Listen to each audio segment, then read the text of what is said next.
من شر ما خلق أعوذ بكلمات الله التامات من شر ما خلق أعوذ কেমন হবে যদি এক ভয়ানক দানব আপনাকে নিজের দুনিয়ায় বেঁধে ফেলে তার লাইফ পার্টনার বানিয়ে? যদি আপনার প্রতিদিনের স্বপ্ন হয়ে ওঠে এক দুঃস্বপ্ন, যেখানে আপনি পালাতে চান কিন্তু অদ্ভুত এক শক্তি বারবার আপনাকে ঠেলে নিয়ে যায় অন্ধকার জগতে।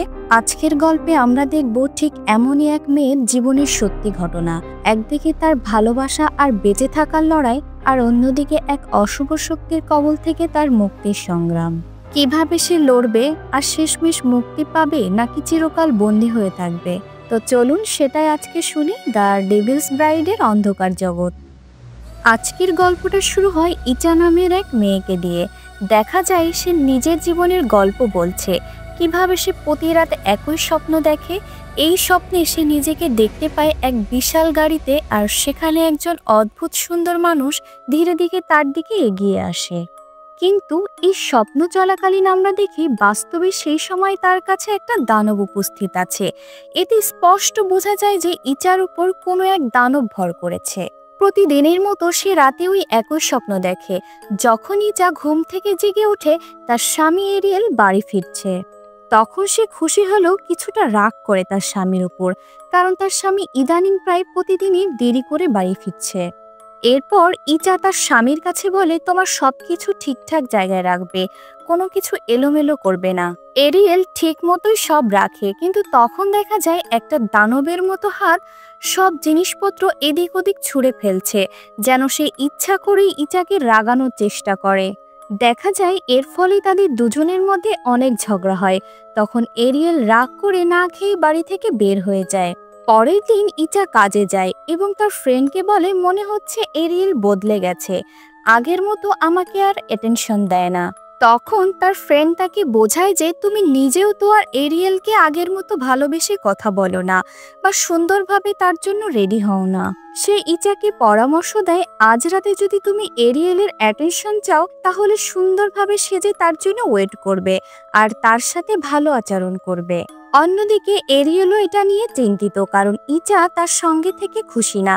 সে তার সিনিয়রের সঙ্গে শেয়ার করে এবং সিনিয়রও তার পরামর্শ দেয় যে ইচার সঙ্গে ভালোভাবে কথা বললেই হয়।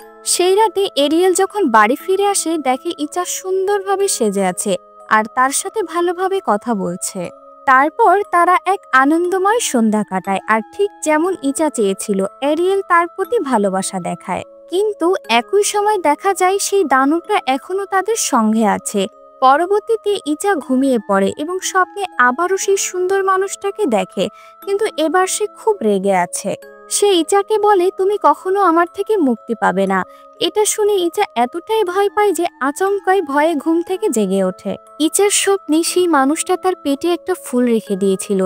যখন ইচা ভয় পেয়ে জেগে ওঠে তখন সেই ফুলটা ঠিক তার বিছানায় পড়ে আছে। এটা দেখে সে খুব ভয় পেয়ে যায়। তখন এরিয়েলও সেখানে ছিল না। ভয়ে সে দ্রুত রুম থেকে বেরিয়ে নিচে নেমে দেখে এরিয়েল তার জন্য নাস্তা তৈরি করছে। এরপর তারা দুজনে একে অপরের আগের ভুলের জন্য ক্ষমা চায় এবং ঠিক করে নতুন করে সব শুরু করবে। এরপর সন্ধ্যা ইচা আবার কাজে যায়। তখন সে অফিসের স্টোর রুমে গেলে আবারও সেই ফুলটা দেখতে পায় যেটা তার বিছানায় ছিল। ফুলটা তোলার জন্য সে হাত বাড়ানোর সাথে সাথেই অন্য একজন তার আগেই সেটা নিয়ে নেয়। হঠাৎ ভয় পেয়ে ইচা ঘুরে তাকায় এবং দেখে স্বপ্নে সেই সুন্দর মানুষটা আজ তার সামনে, সে তার দিকেই আসছে। ইচা বুঝতে পারছিল না কেন সে এত ভয় পাচ্ছে। এরপর সে আয়নার মধ্যে সেই লোকটার প্রতিফলন দেখে আবারও ভয় পেয়ে যায়। আয়নায় দেখা যায় লোকটা মানুষ নয় বরং একটা দানব। তার চেহারা এতটাই ভয়ঙ্কর ছিল যে এটা দেখে ইচার বমি চলে আসে। সে দ্রুত বাথরুমের দিকে ছুটে যায়। তাকে এভাবে দেখে তার ফ্রেন্ডও তার কাছে আসে এবং এসে দেখে ইচা রক্ত আর কেঁচো বমি করছে। এটা দেখে সে অনেক চিন্তায় পড়ে যায়। এরপর সেদিন সন্ধ্যায় ইচা তার বোনের সঙ্গে দেখা করে। তাদের কথোপকথন থেকে জানা যায় ইচা বাচ্চাদের খুব ভালোবাসে, কিন্তু সব ঠিক থাকার পরেও সে কনসেপ্ট করতে পারছে না। তাই সে ডাক্তার দেখিয়ে তাদের পরামর্শ অনুযায়ী ওষুধ খাচ্ছে। এরপর সে এরিয়েলকে কিছু ওষুধ নিয়ে আমার জন্য মেসেজ করে। কিন্তু যখন এরিয়েল তার মেসেজ পেয়ে বের হতে যাবে তখন সেখানে সে ইচাকে দেখে অবাক হয়। এই সময় ইচা এখানে কি করছে? এরিয়েল তাকে ডাকতে ডাকতে তার পিছু নেয়। যখন এরিয়েল তার পিছনে ছুটে যায় তখন সে দেখে ইচার শরীর অস্বাভাবিকভাবে পরিবর্তন হচ্ছে। তার পেট ফুলে উঠেছে যেন সে প্রেগনেন্ট, আর কয়েক মুহূর্তের মধ্যে সে চিৎকার করে একটা শিশু জন্ম দেয়। আর বাচ্চাটা দেখতে একদম দানবের মতো। আর সেই ভয়ঙ্কর শিশু এরিয়েলের দিকে আসতে শুরু করে, আর ইচা সেখানে দাঁড়িয়ে এক অদ্ভুত হাসি দিয়ে তার দিকে তাকিয়ে আছে। এটা দেখে এরিয়েল ভয়ে দৌড়ে পালায়। দৌড়াতে দৌড়াতে সে তার সিনিয়রের সাথে গিয়ে ধাক্কা খায়। সে তার সিনিয়রকে বলে যে সে দানবটাকে এখনো দেখছে। সিনিয়র তাকিয়ে দেখে সেখানে কিছুই নেই। এরপর সে যখন আবার ফিরে তাকায় দেখে এখানে কেউ নেই। তারপর কাজ থেকে ছুটি নিয়ে এরিয়েল বাড়ি ফিরে এসে দেখে ইচা ঠিক আগের মতোই স্বাভাবিক আচরণ করছে, যেন কিছুই ঘটেনি। কিন্তু এরিয়েল তো তখনও ভয়ে অদ্ভুত আচরণ করছে। ইচাও সেটা খেয়াল করে। সে ইচাকে বলে যে সকালে হেলথ কেয়ার থেকে একজন নার্সকে ডাকবে। এরপর সে ঘুমাতে চলে যায়। ঘুমের মধ্যেও সে ভয়ঙ্কর দৃশ্য বারবার দেখে, ভয়ে আতঙ্কিত হয়ে যায়। সকালবেলায় এরিয়েল যে মহিলাকে ডেকেছিল তিনি আসেন এবং ইচাকে ম্যাসাজ দিতে শুরু করেন। ম্যাসাজের সময় তিনি এরিয়েলকে জানান যে ইচা 3 মাসের গর্ভবতী। ইচা এটা শুনে আনন্দে ফেটে পড়ে, কিন্তু এটা শুনে এরিয়েলের মন খারাপ হয়ে যায়, কারণ এটা সম্ভবই নয়। তারা গত 6 মাসে অন্তরঙ্গ হয়নি। এরপর এরিয়েল সব কথা তার সিনিয়রের সঙ্গে আলোচনা করে এবং সিনিয়র তাকে পরামর্শ দেন সরাসরি ইচার সঙ্গে এই ব্যাপারে কথা বলার জন্য। এদিকে ইচা তো আনন্দে দিশেহারা, যেন সে কোনো গুপ্তধন পেয়েছে। সে খুশিতে তার কলিগদের প্রেগন্যান্সির বিষয়ে জানায়, কিন্তু তার ফ্রেন্ড এসবে মোটেও খুশি না। সে ইচাকে নিয়ে খুব চিন্তায় আছে, কারণ সে আগের দিন ইচার বমিতে রক্ত আর কেঁচো দেখেছিল, যেটা ভয়ঙ্কর কিছুরই ইঙ্গিত। ইচা তার ফ্রেন্ডের সতর্কতা উপেক্ষা করে নিজের আনন্দে মগ্ন হয়ে যায়। এদিকে পার্কিং লটে হঠাৎ এরিয়েল শুনতে পায় একটা বাচ্চার কান্নার শব্দ আসছে গাড়ি থেকে। ফ্ল্যাশ লাইট দিয়ে যখন সে ভিতরে দেখে তখন সে অনেক ভয় পেয়ে যায়, কারণ গাড়ির ভিতরে ছিল দানবের মতো দেখতে একটা বাচ্চা। ভয়ে সে দৌড়ে পালায়, আর বেরিয়ে যাওয়ার সময় দেখা যায় সেই দানব বাচ্চাটাকে কোলে ধরে আছে। এরপর বাড়ি ফেরে। এরিয়েল ইচার ফোন চেক করে, কারণ সে তাকে সন্দেহ করতে শুরু করছে। ফোনে সে আরেকজন পুরুষের সঙ্গে তার চ্যাট দেখে। যখন সে ইচাকে জিজ্ঞাসা করে, ইচা বোঝায় যে এই ছেলে তার ছোটবেলার ফ্রেন্ড। সে তার ওয়াইফের সঙ্গে ঝগড়ার পর তার সাথে কথা বলেছিল। তাদের মধ্যে এমন কিছুই নেই। তো ইচা এখন বুঝতে পারে কেন এরিয়েল তাকে সন্দেহ করছে। রাগে সে এরিয়েলকে বলে কাল এসে ল্যাবে ডিএনএ টেস্ট করতে যাবে এবং সে প্রমাণ করবে যে বাচ্চাটা এরিয়েলেরই। তো পরের দিন সকালে তারা হাসপাতালে যায়। ডাক্তার পরীক্ষা করে জানায় যে ইচা আসলেই প্রেগনেন্ট না। তাহলে যা হচ্ছিল তা কি ছিল? ডাক্তার তখন তাকে বোঝায় কখনো কখনো যখন একজন নারী খুব বেশি মা হতে চায় তখন তার মন শরীরের উপর প্রভাব ফেলে এবং শরীর মিথ্যে লক্ষণ দেখায়, যা তাকে মনে করায় সে গর্ভবতী। হেলথ কেয়ারে সেই নার্স কেবল ইচার শরীরের শেপ দেখে অনুমান করেছিল যে সে প্রেগনেন্ট। এই কথা শুনে ইচা কষ্টে আরো ভেঙে পড়ে এবং এরিয়েল অনুশোচনার মধ্যে পড়ে যায়, কারণ সে বিনা কারণে তাকে সন্দেহ করছিল। এসবে বিরক্ত হয়ে ইচা সবকিছু তার ফ্রেন্ডের কাছে বলে। তার ফ্রেন্ড তখন জোর দিয়ে ইচাকে তার টিচার জনিকে দেখাতে বলে। এরপর তারা জনির কাছে গেল। জনি যখন ইচাকে দেখে সঙ্গে সঙ্গে তার সেখানে দানবের ছায়া লক্ষ্য করে এবং বুঝতে পারে যে ইচার সঙ্গে ভয়ঙ্কর কিছু হচ্ছে। সে তাদের ভেতরে ডেকে আনে আর এমন আত্মাদের কথা বোঝায় যারা শুধুমাত্র বিয়ে ধ্বংস করার জন্যই থাকে। সে ইচাকে ইঙ্গিত করে তুমি কি কোনো স্বপ্নে দেখো বা কোনো কিছু কল্পনায় দেখো। এরপর ইচা তার স্বপ্নগুলোর কথা শেয়ার করলে জনি নিশ্চিত করে যে তার সঙ্গে একটা আত্মা আছে, যার উদ্দেশ্য হচ্ছে তার পরিবার ভাঙা। ইচা তার প্রেগনেন্সির কথাও জানায়, কিন্তু জনি স্পষ্টভাবে বলে যে সে প্রেগনেন্ট না। এটা শুনে ইচার রাগ আরও বেড়ে যায়।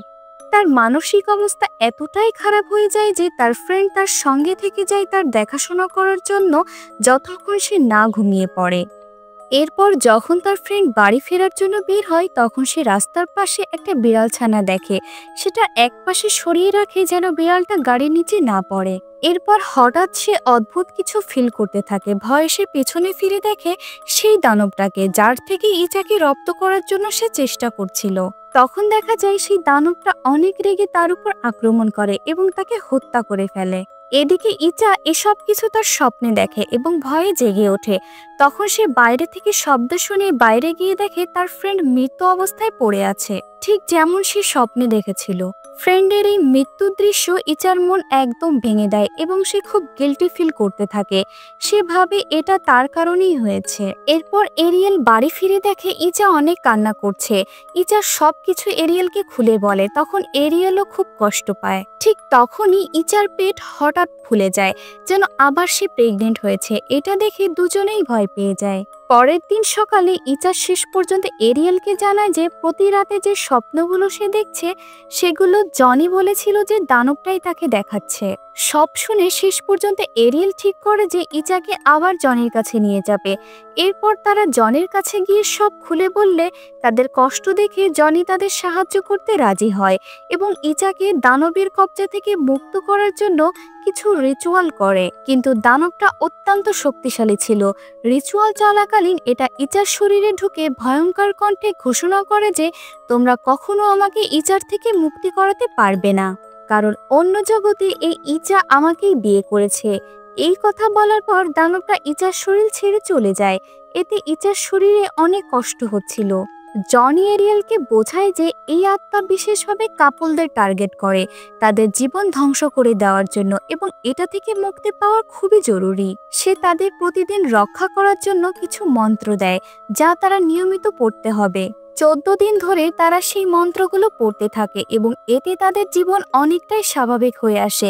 তাদের দুঃস্বপ্নগুলো দেখা বন্ধ হয়ে যায়। কিন্তু একদিন এরিয়েল ইচাকে জানায় যে তাকে কাজের জন্য শহরের বাইরে যেতে হবে, কিন্তু সে ইচাকে এই অবস্থায় একা রাখতে একদমই চায় না। কিন্তু এই ট্রিপে যে টাকা সে উপার্জন করবে তা তাদের সব আর্থিক সমস্যার সমাধান করতে পারবে। এটা শুনে ইচা তাকে উৎসাহ দেয় যেতে এবং তাকে নিশ্চিত করে যে সে নিজের যত্ন নিতে পারবে।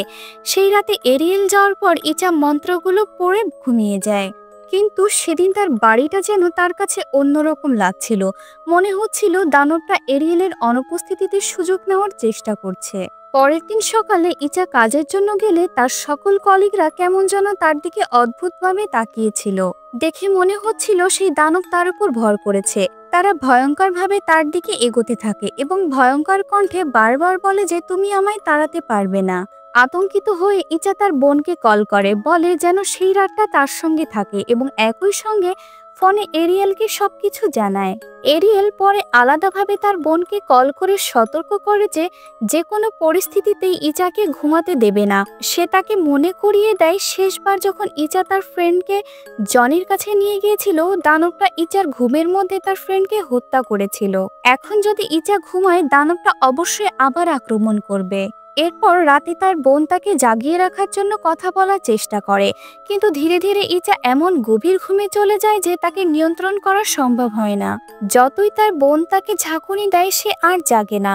হঠাৎ দানবটা তার বোনের ওপর আক্রমণ করে, তাকে বিছানার বাইরে ফেলে দেয়। ভয়ে সে রুম থেকে দৌড়ে পালায়। কিছু একটা অদৃশ্য শক্তি তাকে ধরে দেওয়ালের সাথে আঘাত করে অজ্ঞান করে ফেলে। কিছুক্ষণ পর ইচা আবার চোখ খোলে। তার পেট আবার ফুলে যায় এবং সে অসহায়হীন যন্ত্রণায় কাঁপছে। এইসব কিছু দেখে ইচা খুব রেগে যায়। সে অজ্ঞান অবস্থায় পড়ে থাকা তার বোনের দিকে খেয়াল না করে সিঁড়ি দিয়ে নিচে নামতে থাকে। ব্যথায় আর আতঙ্কে সে একটি হ্যাঙ্গার তুলে নেয় এবং নিজের শরীর থেকে সেই খারাপ শক্তিটাকে বের করার চেষ্টা করে, কিন্তু তার চেষ্টা পুরোপুরি ব্যর্থ হয়। এদিকে এরিয়েল বাড়ি এসে দেখে ইচার অবস্থা খুবই খারাপ হয়ে গেছে। সে দ্রুত ইচার বোনকে জাগিয়ে তোলে এবং 1 সেকেন্ডও নষ্ট না করে দুজনকে নিয়ে দৌড়ে যায় জনির বাড়িতে। সেখানে জনি ইতোমধ্যেই কয়েকজন মানুষকে একত্রিত করেছে এবং অবশেষে দানবটাকে বের করার জন্য রিচুয়াল শুরু হয়। পুরো ঘরের চারিদিকে শুধু প্রার্থনার শব্দ শোনা যাচ্ছে। এই সময় ইচা স্বপ্নের জগতে থাকে, দানবটার সেই অন্ধকার ভয়ঙ্কর রাজ্যে। সেই দয়াযুক্ত জগতে সে প্রার্থনার শব্দ শুনতে পায় যা তাকে আলোর দিকে টেনে নিয়ে যাচ্ছে। সে সেই জগৎ থেকে পালাতে চায়, সে মুক্তি চায়, কিন্তু দানবটা তার সামনে আসে আর ভয়ঙ্করভাবে বলে তুমি কখনো আমার জগৎ থেকে মুক্তি পাবে না। তখন ইচা আতঙ্কিত হয়ে দৌড়াতে থাকে, কিন্তু তার পালানো দেখে দানবটা আরো রেগে যায়। তখন সে ইচাকে আক্রমণ করে পিছন থেকে তাকে শক্ত করে ধরে। স্বপ্নের সেই জগতে দানবটা তখন তাকে ধরে বাস্তব জগতে ইচার শরীরে রিয়াকশন দেখা যায়। এরপর সে সম্পূর্ণ দানবের কবজায় গিয়ে বিছানা থেকে উঠে দাঁড়ায় এবং পুরো বিছানাটাই বাতাসে ভাসতে থাকে। তার চোখও দানবীয় হয়ে যায় এবং সে ভয়ঙ্করভাবে হাসতে থাকে। ঘরে থাকা সবাই এটা দেখে তাদের প্রার্থনা আরো জোরে শুরু করে। তাদের শব্দের শক্তি দানবটাকে পুড়িয়ে তাকে দুর্বল করে দেয়। দানবটা জনিকে ভয় দেখানোর চেষ্টা করে তার সামনে আসে, কিন্তু জনি শান্ত থাকে, ভয় পায় না। এতে দানবটার নিয়ন্ত্রণ ধীরে ধীরে কমতে থাকে। আস্তে আস্তে ইচা এবং তার বিছানা আবারও মাটিতে পড়ে যায়। এরিয়েল দ্রুত ইচার কাছে যায় এবং সরাসরি তার কানে অনির দেওয়া মন্ত্র পড়তে শুরু করে। ইচা তার স্বপ্নে দেখে এরিয়েল তাকে ফিসফিস করে বলছে, আমাকে তোমার অনেক প্রয়োজন, প্লিজ আমার কাছে ফিরে এসো। তখন ইচা সমস্ত শক্তি জোগাড় করে দানবের বিরুদ্ধে লড়াই করে। সে দানবের ওখানে প্রার্থনা করা শুরু করে এবং ঠিক সেই মুহূর্তে দানবের জগৎ ধ্বংস হয়ে ধুলোয় মিলিয়ে যায়। বাস্তব জগতেও দেখা যায় ইচার উপর দানবের কবজা শেষ হয়ে যায়। জনিরও রিচুয়াল শেষ হয়। ইচা এখন মুক্ত। সে আর এই অন্ধকার আত্মার হাতে বন্দী না। এরিয়েল এবং তার বোন ইচাকে ফিরে পেয়ে খুশিতে কান্না করে দেয়।